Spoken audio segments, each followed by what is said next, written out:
Hey, what's up, people? This is Gary A. Swaby, and I'm here with Mr. Richard Bailey Jr. How you doing, Rich? What's up, Gary? Doing pretty good. And what's up to all the ladies and gentlemen that's watching this video? Yep, and if you're watching, you can see Assassin's Creed Origins on screen right now, and that's the game we're going to be talking about. Now, we actually recently got to play this game at E3, thanks to Ubisoft. And yeah, we just wanted to have a little discussion about the game because we're both big fans of the Assassin's Creed series. And playing it, like, it felt like a breath of fresh air to me. Like, the movement felt really fluid, and I love the new combat system. The combat system feels very much like Dark Souls to me, like, with the dodging and then hitting and stuff like that, and enemies surround you this time. So where in the old games, like, they used to just kind of, they would surround you, but they would like just stand there waiting for you to engage them, kind of. And every now and then, someone might swing, a weapon at you or something. But the AI was typically very slow in the previous games. But in this, they're surrounding you and they're all attacking you. So you have to, really be quick to dodge, and you have to time things and plan things out properly. What was your thoughts on the combat system, Rich? So yeah, I mean, I've never played a Dark Souls game, so I can't really use that as a good barometer to describe it. But I thought the combat was great. Yeah, just like you said, it is fluid. Um, the demo that I had, I obviously, there were two demos because I did play a little bit of the story, but then I did play, like, I guess they had like a battle, these battles that you have in the Koalition. Um, Yeah. that was essentially where I had discovered most of the combat stuff, because I tried not to mess with any of the guards in the single player stuff, which we'll get into some of that because I believe you played the same thing. But the actual combat was, I have no complaints with it. I think when you think of a game like Syndicate, Syndicate had really great combat. That's actually the last Assassin's Creed game that they released, and I enjoyed that game because of the combat, and the story wasn't bad either. So I'm glad that they've kept the combat intact for this one. Um, yeah, it's kind of funny because when I did the Coliseum battle, the guy who, one of the designers of the game, is trying to tell me how to fight. Then I pretty much killed all the bad guys. He was a little surprised. But listen, it does get difficult. It does get a little bit more difficult, but it's very easy to adapt to. So if somebody wanted to pick up the game and just learn how to play it, they should be pretty good at it pretty quickly. Yeah, because I remember the the developers and stuff that were there, and the Ubisoft PR people, they were saying that the demo may take up to an hour to finish. But I know, like, me and you were experienced Assassin's Creed players, so we got through it a lot quicker than that. But yeah, the game does feel like it will be slightly more difficult at certain points. The combat is definitely one of those aspects that where it seems like there's going to be a bit more of a challenge. In in the story part that we got to play, we didn't get too much context on the overarching story of the game, but we did get to do like a like a side mission where a priest is beating up one of his slaves because he believes that he stole two statues. And then you kind of question the priest, asking why he's being his slave or whatever. And the character you play as, which I believe is called Bayek, he offers to go and find the statues, and just to see if the slave really had them stolen or whatever. And that's basically the side mission that we both got to play. The first thing I noticed when I was looking for the statues was that they kind of they got rid of the mini map, and now you have like an objective bar at the top of the screen that shows the direction. Based on where you're standing, it shows like the direction of all the objectives and stuff.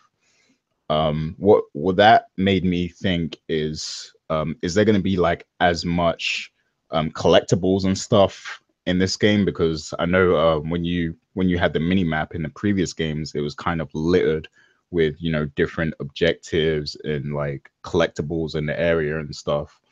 But with the bar, you can't really have too much clutter on it. So either they're not going to show you where the collectibles are and, you know, just stick to showing you the objectives and everything, or it's going to get very cluttered. So it will be interesting to see how they approach that in the game. But as for the actual mission itself, I know there was a part where you had to kind of swim under to get one of the statues. The swimming mechanic felt a lot more smooth. It's definitely more simple. And I feel like it doesn't need to be overcomplicated because in these games, you don't tend to be swimming a whole lot anyway. So it did what it needed to do. And then, you know, one of the other statues was on a ship. So you had to kind of use your eagle to kind of scope out the area and see where the enemies were. How did you find using the eagle? And what was your approach with getting the statue from the ship? So I very much like the use of the eagle in the game. You know, I know a lot of people said that this is just like the drone that they had in another game. I'm not sure if it was Wildlands, because I haven't really had a chance to play Wildlands yet. But I do like the use of the eagle to survey areas, to mark enemies, stuff like that. I did try to use the eagle to pretty much figure out where objects were at. And then that was when, after I had figured out where it was at, then that's when I would use my assassin to get to wherever it's at, whether it was swimming or just going by land. One thing that I did try in that particular story, in that side mission that you mentioned, you know, I did try to see how it was to actually hunt animals also, because I believe there was a one point in this particular demo where there was some alligators in a certain area of the map. And I decided to go to that area. And, you know, the dev was a little scared. He said, you know, maybe you shouldn't go to that area. And I ended up going to the area. Then there was several alligators just kind of kept coming out that I had to attack. So at some point, though, there was a house that was very close to the ocean. I just decided to jump on top of the house and just kill the alligators as they started to come out of the water. So that was pretty cool. Yeah, you know, just like you also mentioned with the swimming mechanic, yeah, that is great also. One thing that I think I absolutely will say is, you know, I'm glad that Ubisoft took more time with this series. You know, I don't really think we need an Assassin's Creed game every single year. And a couple of the refinements, like you mentioned, with the swimming and the combat, you know, I think that they really needed that extra time to refine a lot of this other stuff. We still have to see more. But I will say, based on the stuff that they have fixed and then the way that the game looks, because the graphics are fantastic, you know, and I very much like the setting. I definitely would say that all of that stuff is great so far, based on what I've played so far. Oh yeah, the setting looks incredible, and Egypt is like one of those countries that really fascinates me, and there's like so much that you could possibly explore, you know, in that country. So I'm very excited to, you know, be able to experience ancient Egypt through Assassin's Creed. Like, I think that would be amazing, especially how they've presented it. So you mentioned that you actually did some hunting. Does that mean that you used the bow and arrow? Because I actually didn't use it when I played. Yes, I did use that. It's very similar to like these other games where you're using bows and arrows. I believe in Horizon Zero Dawn is another example. It feels very similar in those respects when you do use a weapon like that. It is natural, like pretty much the combat system is. So it's very easy to adjust to, and you know, if you want to fire an enemy with that. But yeah, I mean, it's you know, I don't want to say that they completely copied other games. It's like, you know, they take a lot of the dynamics that worked in other games and really try to craft them into their own. And I do think that it is working so far for what I've played. Now, I can't really say what will happen as you get deeper into the game, because, you know, the demo we had was very limited in what we could do. But yeah, I could definitely see how some of the weapons will come into play, how you can use them and stuff like that. Cool, because the thing I'm wondering about the bow and arrow is like whether it's strictly long range, or if like you could like perhaps in, you know, when you're in a close battle, you can kind of roll out the way and then like maybe bring out the bow and shoot the person. But from what I've seen, it seems like you have to be at a certain distance to really get the best use of it. Yeah, that is a good point. I do believe you do have to be at a certain distance. I know when I used it on the alligators, yeah, I was like literally above them and not really far at all from where they were coming. So I'm not really sure if you can use it long range. You know, perhaps you can, or there may even be a modified version of that you can get later in the game that will allow you to actually, you know, shoot further. But based on what I did see it and use it for, though, it's great. It feels natural, very fluid.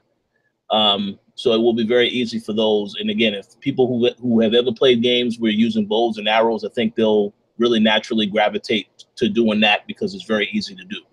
They'll be used to doing it. Yeah, cool. And this game actually takes place like thousands of years before like all the previous games. So I'm wondering as well, you know, what sorts of upgrades there will be later in the game, because, you know, obviously they can't skip too far ahead in terms of, you know, the actual weaponry and technology that you get. So we probably won't get guns and stuff. So it'll be interesting to see like what types of weapons and you know, equipment upgrades you'll get later in the game and stuff. And go ahead. Oh no, I was just gonna say, yeah, that is a very good point, because I'm not really sure either about that. I believe we already know that there will definitely be some historical stuff in there, because I did see a couple of the screenshots from the actual event, and I did see Anubis. They had a couple of those characters in this as well. You know, I don't really know if these are going to be bosses that you face or something like that, but I do think it is going to definitely have a lot of historical context in there somewhere. I'm just curious which characters they're going to actually use for most of that stuff. Yeah, indeed. And the final thing I wanted to bring up was because, you know, during the story part that we got to play with the side quests and everything, the main character Bayek, like when he was, you know, talking to the priest and everything, he didn't really have like much charisma, or any, you know, he didn't show much personality. Now, granted, this is like a small part of the game that we got to play. Like it's just a side mission. It's not like a main mission or anything. But like, you know, I am slightly worried that he might suffer from the same issues that the character Connor had in Assassin's Creed 3, where he was like too boring and bland, and he was kind of outshined by, you know, everyone else in the game, kind of thing, like even the bad guy and stuff. Whereas, you know, a lot of people love Ezio, who is like, you know, really charismatic, and he shows a lot of personality throughout the game. So do you feel like that might be something in this game that might be an issue? Well, what you just said right there with Ezio, I think it's going to be hard for them to top that character. But yeah, this is a very good question. Yeah, it's hard to really tell a lot of what the personality is going to be. I mean, we still need to learn a lot more about the character, about why they got to where they got to. So I feel like time will tell, but I definitely can see the concerns about the character. One thing, see, I'm not really sure yet if that's going to be a major issue. One thing that I did have a question about, though, is, you know, at that particular scene where you then, you know, after you get the statues, and then you see that the guy who needed to get the statues, I don't know, you said it was his one of the emperors or a master that was trying to oversee him, just decided to start beating him up. And that, because I remember at that point in the demo, then that was when the dev told me you have to kill that guy. Now, what I was curious of is, if you don't kill that guy, if there are consequences that happen because of the actions that you didn't do. And this is something that I don't know if they're going to actually take this route, but it is something that I definitely would like to see in future games, because that will be very interesting. That will make your decisions mean a little bit more. But again, because this game isn't really that type of the game, It probably won't be in this, but that was something I was curious about because he just told me, yeah, you need to kill that guy. You know, didn't really wait to see if I was going to do it. He just said, you need to kill that guy. Yeah, that's definitely something interesting because when I actually had to fight him, he got away because, you know, obviously he brings his henchmen in to protect him and stuff, and you have to fight the henchmen because they kind of surround you. Oh yeah. But and while I was fighting them, the priest ran away. So like, yeah, that would be really interesting if, you know, that's something that has an effect later in the game to where like maybe he comes back or something, or he sends people after you or something of that nature. Well, actually, you know, what's funny is, you know, the way I did it, it's like it did like a sneak kill. So I didn't even get to fight the henchman. So I guess again, like, you know, if you decide to use stealth in most Assassin's Creed games, I guess that will also alter, that situation can also change because I didn't have to fight any henchmen. I just straight up, you know, I saw where the guy was at, and I forget what I did, but I was able to just assassinate him quickly without being apprehended by any of his other partners. I guess you took the calm approach. I took the straight up goon approach and just went in. That's crazy. Yeah, definitely interesting to see like the decision making and how that works in the game and how you approach situations. But besides that, was there anything else you wanted to highlight about the demo we played? Oh yeah, so I'm not sure if you played on the same machine I did. One thing I did notice, and you know, again, you know, for those that did see the Xbox conference, they saw Assassin's Creed was there. You know, I believe that they do have the marketing deal for this game because when I went into the station, the majority of what I saw was all Xbox One X dev kits. I say dev kits because they were a lot bigger than the actual size of the actual Xbox One X. But yeah, so pretty much everything was 4K screens. And yeah, it looked even better. You know, I'm pretty sure it will look just as good for those that only have a 1080p, but it definitely looked fantastic on those screens. But yeah, I didn't notice any issues, you know, because I know that in the past, you know, if you see certain Xbox games, they have performance issues. I didn't notice any issues. I didn't notice any frame rate drop. So it looks to me like it will be solid. But yeah, I mean, again, the game was fun. The little bit that I had, and you know, unfortunately, it was a very short demo session. I would have definitely liked to have played more, but I definitely would say for those that are interested in Assassin's Creed Origins, I think this may definitely be worth picking up. But I do want to warn you again that there are going to be two other major games that are going to be coming out when this game comes out, and of course that's you know, Mario Odyssey and Wolfenstein 2. So it's going to be hard for some people having to make some choices, but I think you know, if you do choose Assassin's Creed Origins, you'll definitely be satisfied because if you enjoy Syndicate, this game is awesome from what I've seen so far. Obviously, we still need to learn more about the characters and everything else, but so far, I very much enjoyed what I saw.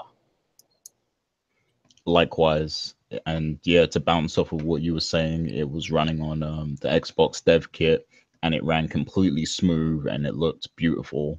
So yeah, I mean, you know, if you have an Xbox, definitely pick up this game. It's gonna play great on if you do get an Xbox One X, you know, it's gonna run great on that for sure. Yes, and they do have that marketing deal. But yeah, and as for it coming out on that day with Wolfenstein and Mario Odyssey, that's a lot of competition right there. But I know me personally, I'm going for Assassin's Creed straight up because I've missed this game, and I'm sure a lot of people have. So I'm sure it will do well regardless. Oh, no, I think it absolutely will. I know a lot of people will say, you know, they expect Mario to be the big game, but the thing is, if Nintendo does not get any more Switches out there, then no, it will not. That will not be the game that is gets the most copies, unless people just buy the game and then buy the system later. But yeah, I think Assassin's Creed will do very well because again, you know, it didn't come out last year. Some people have been very much anticipating this game, and then of course the setting. I believe that's very important. Very different type of setting, different type of character. So I think the game will do well. Definitely has an opportunity. All right, excellent. So yeah, I guess we both can't wait to play this game. We both enjoyed what we played at E3, and we think that everyone else, you shouldn't have like any any doubts about the game, because I know people have been saying that the formula was too repetitive in the past and everything, but the year that they took off has really helped them refine a lot of gameplay mechanics in the game, and it looks like it's going to be something special for sure. So definitely put this on your list of pre-orders if you can.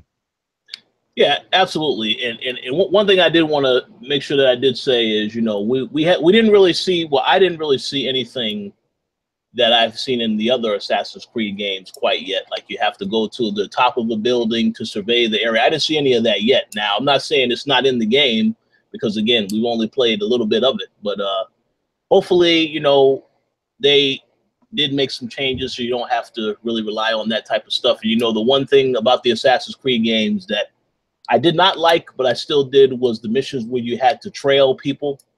That I was rather annoyed by that. So hopefully they will resist the urge to do it. If they do it this time, let's make it a little bit more fun. And maybe you can just use the eagle to actually track people, which would be fine.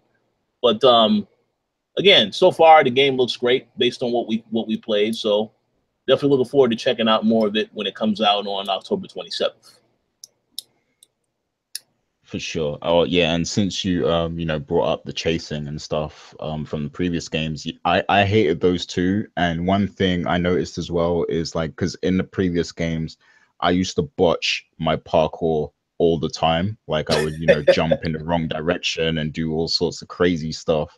But it seems like in this game that won't happen so much, because like the way they refined the controls and everything, like you don't have to hold down a button to run or anything like that. Like it recognizes the pressure that you put on the left analog stick. So like you just move the character and he runs at the speed according to how you're pressing the analog, kind of thing. And so like you don't have to hold down a button or anything, so there's like no mix up when you try to climb and run over objects and stuff in your path. So yeah, I feel like there won't be as many botches and stuff when you're trying to run across various distances and doing different parkour things. So that's great that they kind of address that, because yeah, that used to infuriate me a lot. That's a very good point. Very, very good point. Got to check that out. Very, very curious to see more of the game and see what other refinements they've made, because I'm pretty sure that they made more, but again, there was a very limited demo. So, but it definitely was enough to get me excited for the game. So I look forward to seeing how the rest of the project turns out. Yep. All right. So any more final thoughts before we close out? Oh, well, again, I just would like to thank Ubisoft for giving us the opportunity to actually play the game at E3. I know a lot of times, when you are able to make an appointment, you're very fortunate for that, because this year it was busy there. So I'm very glad that they thought to actually get us an appointment to check out the game, and definitely looking forward to checking out this game as well as several of the other titles that they had on display. But definitely pick it up, or definitely look out for it if you're an Assassin's Creed fan. You won't be disappointed. For sure. And I just want to echo that and give a big shout outs to Ubisoft, because they were very accommodating to us at E3. They were very helpful. They made sure that we both got to play all the games that we wanted to play at their booth and everything, which was great. So yeah, big shout outs to Ubisoft. And that's it for now. Look out for all of our other shows on this channel, the Co-op Podcast and Turn-Based and everything else. And make sure you're checking the site, thekoalition.com, Koalition with a K, because we have a lot of E3 related content, a lot of previews and a lot of reviews up right now. So go check that out, people. And thanks for listening. Thanks.